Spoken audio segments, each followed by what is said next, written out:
और देखते ही देखते उसकी दोनों भाई एक विराट दैत्य का रूप धारण कर लेते हैं और अब उनके अंदर की इंसानियत पूरी तरह से मर चुकी थी।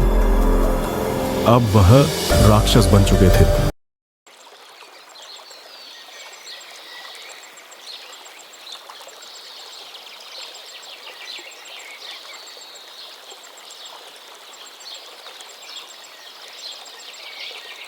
ये कहानी है कमलपुर गांव की। कमलपुर गांव में एक देववृत्या नाम का राजा शासन करता था।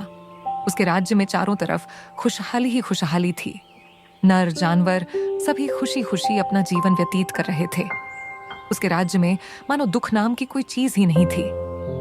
ऐसे शासक को पाकर उनकी प्रजा भी बहुत खुश थी और राजा की दीर्घायु की प्रार्थना करते थे। लेकिन राजा सर्वगुण संपन्न होने के बावजूद उसे कोई पुत्री नहीं थी।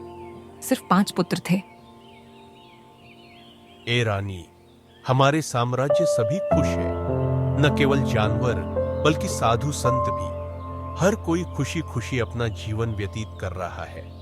लेकिन हमारी खुशी अधूरी है क्योंकि हमारे पास एक पुत्री होनी चाहिए थी। पुत्री न होने के कारण हमें हमारा साम्राज्य अधूरा सा प्रतीत होता है। आप सही कह रहे हैं महाराज। भले ही हमारे राज्य में कोई दुखी न हो, लेकिन हमारे इतने तेज और बहादुर पुत्र होने के बावजूद हमें एक पुत्री की आवश्यकता है। पुत्री के आने से हमारा साम्राज्य अपनी वर्तमान स्थिति से अधिक तेजी से सफलता की ओर अग्रसर होगा।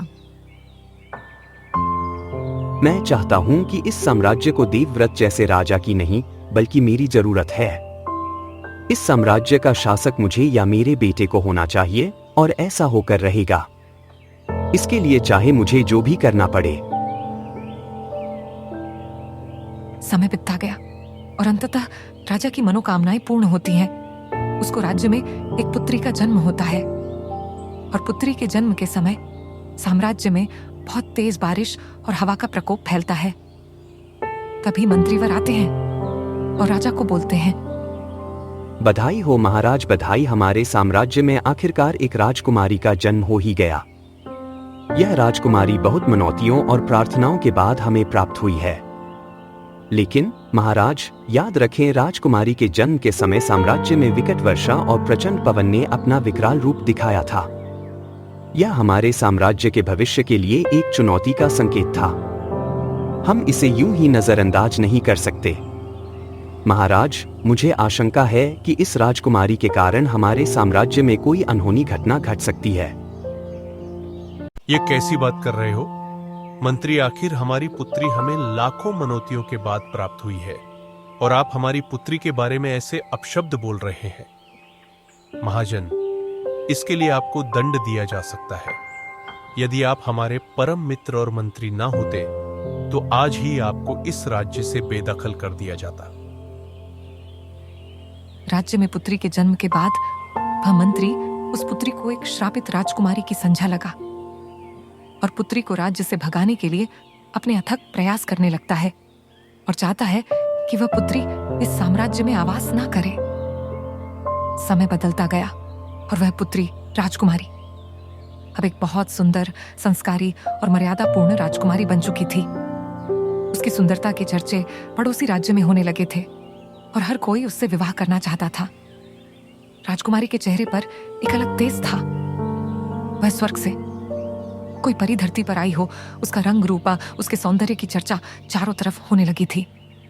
लेकिन वहीं दूसरी तरफ मंत्री उसे राजकुमारी को दरबार से भगाने के लिए अपने अथक प्रयास करता है। महाराज, यदि आपकी पुत्री इस राज्य में रही तो संपूर्ण राज्य का विनाश निश्चित है। महाराज, उसे तुरंत मृत्यु दंड देना चाहिए या फिर किसी अन्य राज्य में निर्वासित कर देना चाहिए ताकि हमारे राज्य पर आने वाली सभी आपदाएं टल जाएं और हमारा साम्राज्य पहले की तरह सुखद और शांत बना रहे, जहां हर कोई अपने जीवन का आनंद पूर्वक व्यतीत कर सके। महाराज, यदि आपको मेरी बातों पर विश्वास नहीं है तो आप किसी ज्योतिषी या भविष्यवक्ता को बुला सकते हैं और अपनी पुत्री के भविष्य का पूर्वानुमान करने का प्रयास कर सकते हैं। तभी आपको मेरी कही बातों पर विश्वास होगा। मंत्री की इतनी बात को सुनकर राजा मंत्री पर आग बबूला हो गए। और उस मंत्री को दरबार से बेदखल करने का फैसला लेते हैं। लेकिन मंत्री के साम्राज्य से निकालने पर उसकी संपूर्ण सेना बल कमजोर पड़ जाएगी। तभी राजा उसे मंत्री से बोलते हैं, महाजन, यदि आप हमारे साम्राज्य के मंत्री न होते तो आपका सिर अभी धड़ से अलग कर दिया जाता। हमारे साम्राज्य में किसी की इतनी हिम्मत नहीं है कि वह हमसे इस तरह की बात कह सके। आखिर उस पुत्री से हमारे राज्य में क्या आफत आने वाली है? महाराज, यदि आपकी पुत्री इस राज्य में रही तो संपूर्ण राज्य का विनाश निश्चित है। महाराज, उसे तुरंत मृत्यु दंड देना चाहिए या फिर किसी अन्य राज्य में निर्वासित कर देना चाहिए, ताकि हमारे राज्य पर आने वाली सभी आपदाएं टल जाएं और हमारा साम्राज्य पहले की तरह सुखद और शांत बना रहे, जहां हर कोई अपने जीवन का आनंद पूर्वक व्यतीत कर सके। महाराज, यदि आपको मेरी बातों पर विश्वास नहीं है तो आप किसी ज्योतिषी या भविष्यवक्ता को बुला सकते हैं और अपनी पुत्री के भविष्य का पूर्वानुमान करने का प्रयास कर सकते हैं। तभी आपको मेरी कही बातों पर विश्वास होगा।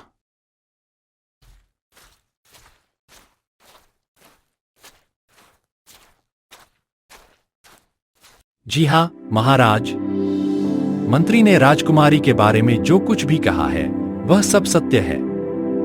महाराज, यदि यह राजकुमारी अधिक दिनों तक हमारे साम्राज्य में बनी रहती है तो न केवल हमारी शक्तियां क्षीण होंगी, बल्कि संपूर्ण राज्य को भीषण संकट और विनाश का सामना करना पड़ेगा। महाराज, आने वाले भविष्य के संकट को अभी टाल देना ही हमारी भलाई है। इसलिए आपको अपनी राजकुमारी से भावनात्मक रूप से दूर रहते हुए उसे राज्य से निष्कासित करने का निर्णय लेना चाहिए और किसी अन्य राज्य में उसके लिए सुरक्षित स्थान की व्यवस्था करवानी चाहिए। भविष्यवक्ता की इतनी बात को सुनकर राजा स्तंभ रह जाते हैं और ना चाहते हुए भी अपने साम्राज्य और अपनी प्रजा का ख्याल रखते हुए वह अपनी जान से प्यारी राजकुमारी को राज दरबार से निकाल देते हैं और उसको पास के जंगल में ही कुछ दिनों रहने के लिए छोड़ देते हैं। तभी उस राजकुमारी के चारों भाई एक स्वर में बोलते हैं, पिताजी, हमारी बहन हमें और हमारे राज्य को छोड़कर जंगल की ओर जा रही है तो हम भी उसके साथ जाएंगे। हम अपनी बहन को अकेला नहीं छोड़ सकते। हम अपने जीवन से अधिक उसकी रक्षा करेंगे और हर सुख दुख की घड़ी में उसका साथ देंगे। यदि वह दरबार छोड़कर जाती है तो हम पांचों भाई भी दरबार का त्याग कर उसके साथ चलेंगे।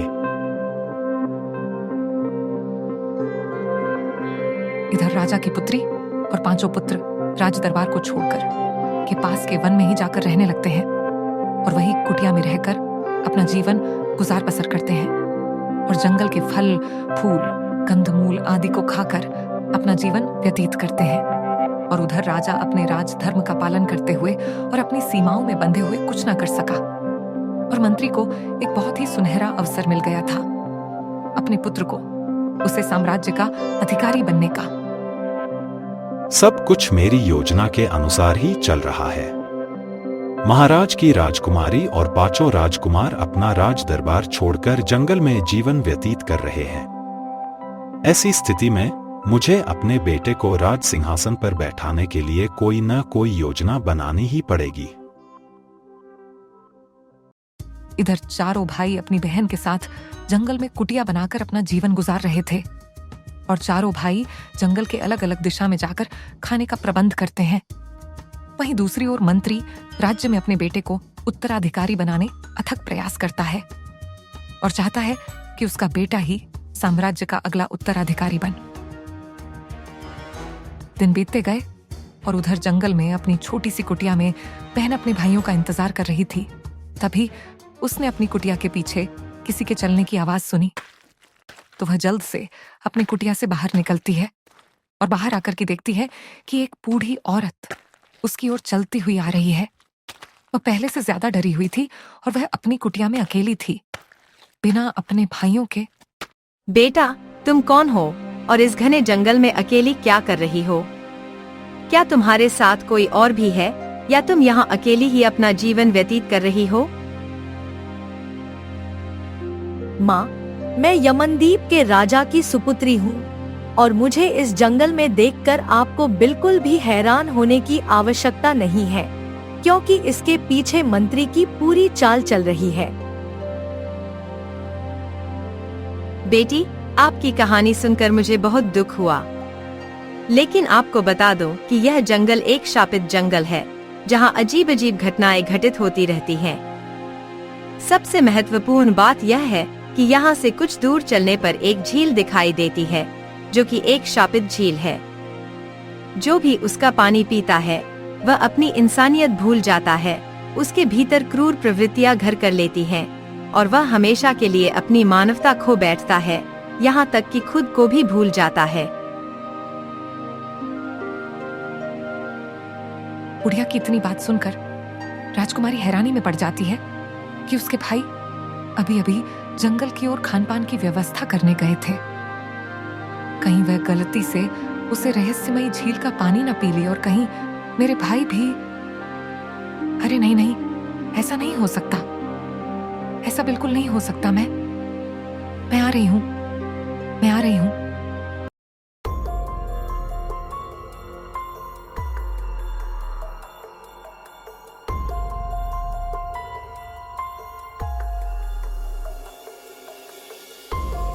वह इतना बोला ही था कि उसके शरीर में कुछ अजीब सी हलचल होने लगती है।